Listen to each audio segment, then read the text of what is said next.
사도행전 강의 62번째 시간, 고난의 길을 걷는 힘, 고난의 길을 걷는 힘이라는 제목으로 말씀을 전하겠습니다. 고난, 아이고 듣기만 해도 싫어요. 고난이라는 말 자체가 싫습니다. 고난이 무슨 뜻이냐? 괴로움과 어려움, 이런 뜻이에요. 고난, 괴로움과 어려움. 자, 그런데 성경은 인생이 고난이다, 그렇게 말씀해 주고 있어요. 또 사실 저희도 가만히 삶을 관찰해 보면, 저희들의 인생을 들여다보면 고난이구나, 이런 생각을 깨닫게 될 때가 있죠. 또 하게 될 때가 있습니다. 성경은 고난에 대해서 뭐라고 말하는가? 여러 가지로 말하는데, 자, 먼저 생로병사가 고난이다. 나고 또 나이가 들고 또 병들고 죽어가는 것이 다 고난이다, 그런 이야기를 하시죠. 전도서 3장 10절, 하나님이 인생들에게 노고를 주사 애쓰게 하신 것을 내가 보았다. 하나님이 꼭 주셨다기보다 이것은 표현이죠. 인생을 보니 노고를 주셨다, 노고를 주셨다, 그렇게 표현하고 있어요. 그래서 인생은 고해다, 꼭 불교에서만 이야기하는 것이 아니죠, 그렇죠? 고해다, 인생의 괴로움이 끝없고 그 기쁨을 바다에 비유한 말이 바로 고해다, 이런 말이죠. 자, 신앙의 유무를 떠나서 인간은 고난의 바다를 항해하는 존재다라고 그렇게 이해하는 분들이 많이 있습니다. 그래서 고난을 피할 방법이 없다, 생로병사의 과정에서 고난을 겪지 않는 인생은 없다. 그러므로 저희가 고난에 대해서 성경적으로 또 잘 이해하고 대처해 나가는 것이 중요하지 않는가, 그런 생각을 하게 되는 것입니다. 자, 몇 가지 말씀드려야 되는데요. 더 나은 고난이 있다, 더 나은 고난이 있다. 성경은 그렇게 말씀해 주고 계세요. 베드로전서 2장 19절로 21절 말씀, 부당하게 고난을 받아도 하나님을 생각함으로 슬픔을 참으면 이는 아름다우나 죄가 있어 매를 맞고 참으면 무슨 칭찬이 있으리요. 그러나 선을 행함으로 고난을 받고 참으면 이는 하나님 앞에서 아름다우니라, 그렇게 말씀해 주고 계세요. 저희가 잘못해서 고난당하는 것, 또 선을 행하다가 고난당하는 것, 굳이 비교하자면 선을 행함으로 고난당하는 것이 더 나은 고난이다. 그러니까 우리의 삶에 어려운 것들이 있는데 왜 이런 어려움이 있는가? 아주 이유를 알 수 없는 고난이 있고 또 이유를 알 수 있는 고난이 있는데, 오히려 그 중에서는 선을 행하다가 고난받는 것이 더 나은 것이다. 성경은 그런 말씀을 하고 계세요. 또 베드로전서 3장 17절, 선을 행함으로 고난받는 것이 하나님의 뜻일진데 악을 행함으로 고난받는 것보다 나으니라. 아멘. 독재시대에 민주운동을 하다가 고난당하는 것하고, 그렇죠? 멀쩡한 시대에 나쁜 짓에서 고난당하는 것하고 가치가 다른 것처럼 그런 것이죠. 선을 행함으로 고난받는 것, 또 악을 행함으로 고난받는 것, 그 중에 더 나은 것이 있다, 그런 말씀을 하는 것이죠. 또 특정 기간의 고난도 있습니다. 특정 기간의 고난, 이스라엘 백성들의 삶을 보면 광야의 고난이 있죠. 광야에서 아주 배부르고 등 따숩게 살아갈 수 있는 방법이 없어요. 광야에서 지낼 때는 광야의 고난이 있는 것이죠. 군대 갔는데 집에서 같이 편할 수가 없어요. 군대 복무 기간 동안에 겪어야 하는 어려움이 있으나 또 의미가 있고, 또 그 안에서 단단해지고 또 그 안에서 성장하고 성숙하는 것들이 있는 것이죠. 그 기간이 끝날 때까지는 그러한 여러 가지 일들을 잘 감당해 내야 하는 것입니다. 자, 출애굽기 3장 17절, 내가 너희를 애굽의 고난 중에서 인도하여 내어 젖과 꿀이 흐르는 땅, 곧 가나안 족속, 헷 족속, 아모리 족속, 그리스 족속, 히위 족속, 여부스 족속의 땅으로 올라가게 하리라. 자, 애굽의 고난이라는 말이 있어요. 애굽의 고난. 이스라엘 백성들이 애굽 땅에 살고 있었던 그 수백 년 기간 동안은 자신들의 땅이 아니니까 그들이 겪어야만 했었던 고난이 있었다는 것이죠. 자, 그것은 애굽의 고난이다. 성경에서 그렇게 표현된 것입니다. 자, 그러고 보니까 인생의 여러 가지 고난 중에는 그러한 면들이 실제로 있는 것 같아요. 자, 그러므로 저희가 고난에 대해서 한 단계 더 이해의 폭이 넓어졌다, 그렇게 말씀드릴 수 있습니다. 자, 그러면 현재 본문에 등장하고 있는 사도 바울, 고난의 사람이라고 이야기할 수 있는 사도 바울은 어떤 인생을 살았는가 저희가 좀 살펴볼까요? 사도 바울은 고난이 예고된 사람이었어요. 고난이 예고된 사람, 참 표현을 해놓고도 죄송하네요. 사도행전 9장 16절, 내가 내 이름을 위하여 얼마나 고난을 받아야 할 것을 내가 그에게 보이리라. 바울을 부르시고, 그렇죠? 다메섹 도상에서 바울을 부르시고 나서 아나니아에게 바울에 대해서 이야기하시면서 그가 내 이름을 위하여 얼마나 고난을 받아야 할 것을 내가 그에게 보이겠다. 예수님께서 그렇게 말씀해 주셨어요. 바울은 아주 그냥 편한 사역으로 부름받은 존재가 아니라 세상에 복음을 전하는, 예수님을 믿지 않는 세상에 처음으로 복음을 증거하는 이방인의 사도로 부름받았기 때문에 고난이 예고되어 있었다는 것입니다. 자, 그럼에도 불구하고 바울은 그 길을 알고 갔다, 그런 말씀 드렸죠. 예수님께서 다 말씀해 주시고 보여주셨는데 그래도 할렐루야 아멘, 주님 제가 여기 있습니다, 주님 나를 구원하여 주셨으니 내가 그 길 가겠습니다, 이렇게 했던 분이라는 것이죠. 자, 그런데 그 바울이 겪었던 고난의 정도가 심하였다는 것입니다. 고린도후서 1장 8절, 힘에 겹도록 심한 고난을 당하여 살 소망까지 끊어지고. 자, 바울이 이방 땅에 복음을 전하고 다녔던 그 여행의 모든 순간순간 동안 바울은 심한 고난을 당했었다는 것이에요. 저희가 아는 고난들이 생각나죠. 많은 고난을 받았어요. 자, 그 중에서도 한마디로 살 소망까지 끊어졌다. 살 소망까지 끊어졌다. 얼마나 힘들고 어려웠으면, 또 죽음의 위협에 노출되어져 있었으면 살 소망까지 끊어졌다, 그렇게 고백하고 있는 것입니다. 또 골로새서 1장 24절에 보니까 그럼에도 불구하고 고난을 기뻐했다는 것이에요. 참 인간적으로는 이해하기 어려운 고백인데 고난을 기뻐했다는 것입니다. 나는 이제 너희를 위하여 받는 괴로움을 기뻐하고 그리스도의 남은 고난을 그의 몸된 교회를 위하여 내 육체에 채우노라. 자, 너희를 위하여 받는 괴로움을 기뻐하였다. 골로새 교회에게 쓴 글인데요. 너희를 위하여 받는 괴로움을 기뻐한다. 아버지가, 어머니가 사랑하는 자녀들을 위해서, 야, 내가 너희들 때문에 사는 게 조금 힘든 것은 기뻐, 이렇게 고백하는 것과 다르지 않다고 생각해요. 주님의 몸된 교회, 사랑하는 양떼를 위하여 받는 괴로움을 기뻐하는 목자, 그것이 바로 사도 바울의 모습인 것이죠. 자, 심지어는 디모데후서 2장 3절에서 고난을 권하는 사람이 되어버렸어요. 너는 그리스도 예수의 좋은 병사로 나와 함께 고난을 받으라, 이렇게 이야기하고 있어요. 디모데에게, 영적인 아들이라고 하는 디모데에게 너는 그리스도 예수의 좋은 병사로서 나와 함께 고난을 받으라, 명령까지 해요. 고난을 명령해.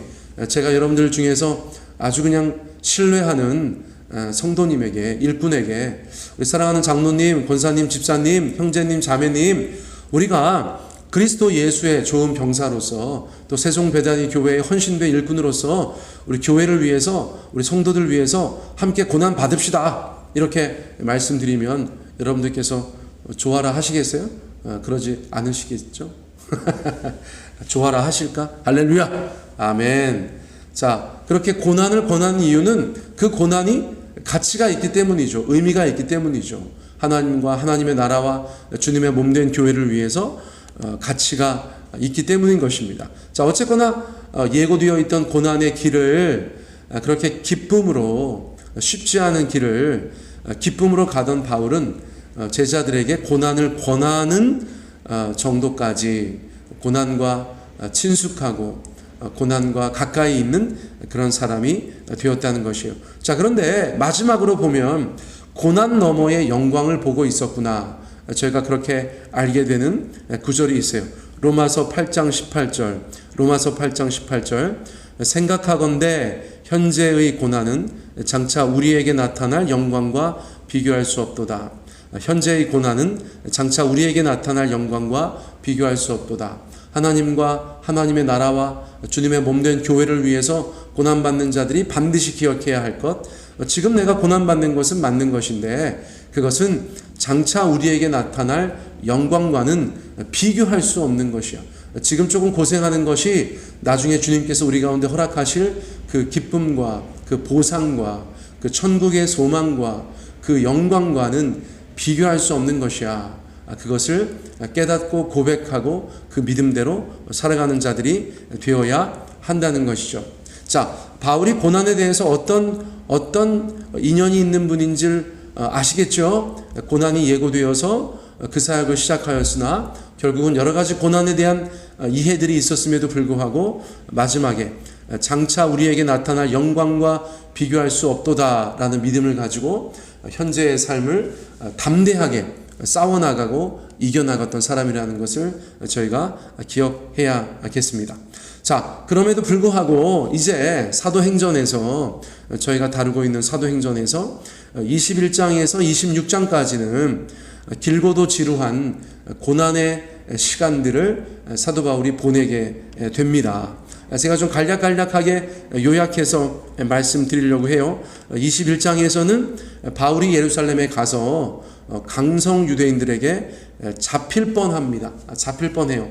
21장 31절에 보면 그들이 바울을 죽이려고 했다는 것입니다. 그들이 바울을 죽이려고 했다는 것이에요. 누가 자기를 죽이려고 하면 그것도 수십 명이 달려들면 고난이죠. 자, 그래서 로마의 군대가 바울을 보호합니다. 참 감사하죠. 22장에 그래서 바울이 공회 앞에서 자기 스스로를 변명하면서 변호할 수 있는 기회를 얻게 되는 것이에요. 또 23장에 보면 그럼에도 불구하고 23장 12절 13절 말씀에 바울을 죽이려는 관계가 있었다는 것을 알게 됩니다. 바울을 죽이기 전에는 먹지도 아니하고 마시지도 아니하겠다, 그렇게 동맹한 사람들이 40여 명 있었다는 것이죠. 40여 명 있었다는 것이에요. 자, 그래서 로마 군대의 보병 200명, 기병 70명, 창병 200명의 호위를 받아서 당시에 로마 군대가 주둔하고 있었던 가이사랴로 그렇게 이동하게 되는 것을 저희가 보게 되죠. 그리고 나서 바울을 벨렉스 총독 앞에 세우게 됩니다. 이제 빌라도 총독이 아니에요. 벨렉스 총독 앞에 서게 되는 것이죠. 또 24장에서는 대제사장이 바울을 고발합니다. 또 바울이 변명하고요. 이제 바울이 감옥에서 갇혀 지내는 것을 저희가 보게 되죠. 27절에 이태가 지난 후에 2년 동안이나 감옥 생활하는 것이죠. 또 25장 바울이 가이사에 상소합니다. 로마의 황제에게 상소하였어요. 그래서 바울이 아그리파 왕과 버니게 앞에 서게 된다는 내용이 25장에 기록되어져 있습니다. 또 26장에 바울이 변명하고 바울이 아그리파 왕에게 전도까지 하고 또 바울이 로마로 압송되어지는 그런 과정들을 겪게 되는 것이죠. 특별 고난 기간이다라고 말할 만큼 사도행전 21장에서 26장까지는 계속해서 고난에 노출되어져 있는 그런 사도 바울의 모습을 저희가 보게 된다는 것이에요. 자, 이쯤 되면 고난과 바울은 뗄래야 뗄 수 없는 그런 관계가 있는 것이다 라고 말씀드릴 수밖에 없어요. 자, 그런데 고난의 기간을 통해서 우리가 얻을 수 있는 유익이 있다면 어떤 것이 있을까? 그런 것은 저희가 좀 알아두면 도움이 되겠죠. 자, 첫째는 무엇일까요? 간절히 기도하게 된다는 것입니다. 간절히 기도하게 된다. 뭐 다 그런 것은 아니다, 그렇게 이야기하실 수도 있겠으나 대부분이 그렇죠. 대부분이 그렇습니다. 간절히 기도하게 됩니다. 예레미야 33장 3절 너는 내게 부르짖으라 내가 내게 응답하겠고 내가 알지 못하는 크고 은밀한 일을 내게 보이리라, 주님께서 말씀하셨어요. 그래서 많은 믿는 사람들이 고난의 기간 동안, 어려움의 기간 동안 주님 앞에 부르짖죠. 그리고 주님 우리가 알지 못하는 은밀한 것들 주님의 계획과 일하심을 보여주십시오라고 기도하게 된다는 것이에요. 자, 호세아 5장 15절 그들이 고난받을 때에 나를 간절히 구하리라. 하나님도 알고 계신 거예요. 그들이 고난받을 때에 나를 간절히 구하리라. 평소에 간절히 구하는 게 낫겠죠. 고난받을 때 간절히 구하는 것보다 우리가 일상 속에서 우리 하나님과 깊이 교제하며 주님 앞에 간절히 기도하는 그런 저희가 되는 것이 더 낫겠어요. 또 요나서 2장 2절 내가 받는 고난으로 말미암아 여호와께 불러 아뢰었더니 주께서 내게 대답하셨다. 고난 기간 동안 요나 선지자도 주님 앞에 기도하였다는 것이죠. 그러자 하나님께서 응답하셨다. 고난과 기도 그리고 응답 이것이 하나의 세트로 그렇게 움직이는 것들을 저희가 보게 된다는 것입니다. 히브리서 5장 7절 그는 육체에 계실 때에 자기를 죽음에서 능히 구원하실 이에게 심한 통곡과 눈물로 간구와 소원을 올렸고 그의 경건하심으로 말미암아 들으심을 얻었느니라. 그렇죠. 죽음에 임박했던 예수님께서도 하나님께 심한 통곡과 눈물로 간구와 소원을 올리셨다. 그렇게 말하고 있어요. 자, 고난은 우리의 기도의 간절함을 다르게 한다. 그 뜨거운 기도를 통하여서 주께서 우리의 삶 가운데 응답하시고 역사하신다라는 것을 저희가 분명히 확인해 보았어요. 자, 그러므로 특별 고난 기간에 우리가 주님 앞에 기도하는 것은 분명히 의미가 있다. 그렇게 말씀드릴 수 있겠어요. 자, 두 번째, 어려움이 찾아오면 저희들이 힘들고 주님 앞에 간절히 기도하게 되므로 주님을 새롭게 경험하게 된다. 우리 살아계신 하나님을 새롭게 경험하게 된다라고 말씀드릴 수 있어요. 자, 오늘 함께 읽었던 본문 말씀 다시 한번 읽어요. 사도행전 23장 11절 말씀. 그날 밤에 주께서 바울 곁에 서서 이르시되 담대하라. 내가 예루살렘에서 나의 일을 증언한 것 같이 로마에서도 증언하여야 하리라 하시니라. 또 시편 119편 50절 이 말씀은 나의 고난 중에 위로라. 주의 말씀이 나를 살리셨기 때문이니이다. 말씀이 고난 중에 위로가 된다. 그리고 주의 말씀이 나를 살리셨다. 이런 고백을 한다는 것이죠. 또 시편 119편 71편 고난당한 것이 내게 유익이라. 내가 주의 율례들을 배우게 되었나이다. 고난을 받지 않았을 때는 주님의 말씀, 기도, 찬양하는 것, 또 주님 그분에 대해서 특별한 깨달음이 없었는데 고난 중에 큰 유익을 얻었다는 것이죠. 하나님의 말씀들을 배우게 되고 주님의 말씀이 위로가 되고 주님의 말씀이 살아 운동력 있게 우리의 삶 가운데 역사하는 것을 보고 그 모든 것들 가운데 함께 하시는 하나님을 새롭게 만나게 된다는 것입니다. 그렇죠? 또 욥기 42장 5절에 보면 뭐라고 되어져 있어요? 내가 주께 대하여 귀로 듣기만 하였사오니 이제는 눈으로 주를 배웁나이다. 이전에는 그냥 이론으로만 배웠어요. 책으로만 배웠어요. 그런데 고난 중에 주님을 간절히 찾다 보니까 하나님의 말씀 또 기도하는 것들 중에서 하나님의 역사하심들을 더 많이 경험하게 되고 마침내는 주께 대하여 귀로 듣기만 했었던 욥도 눈으로 주를 배우는 놀라운 경험들을 하게 된다는 것이에요. 자, 오늘 간략하게 말씀을 나누었는데 바울의 고백에서 시작하여서 일반적인 고난에 대해서 조금 말씀을 나누어 보았어요. 사랑하는 성도님들, 고난을 좋아하는 사람은 아무도 없어요. 그러나 고난을 피해갈 사람도 아무도 없어요.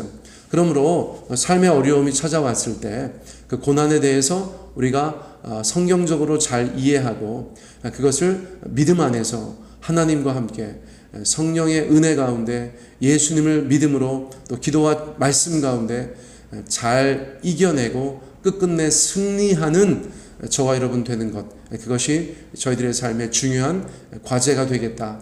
그렇게 말씀을 드립니다. 여러분 고난당하는 자 있으세요? 여러분들 함께 기도하면서 그 모든 시간들 주 예수의 이름으로 승리하게 되기를 간절히 원합니다. 오늘 말씀은 이것으로 마치겠습니다.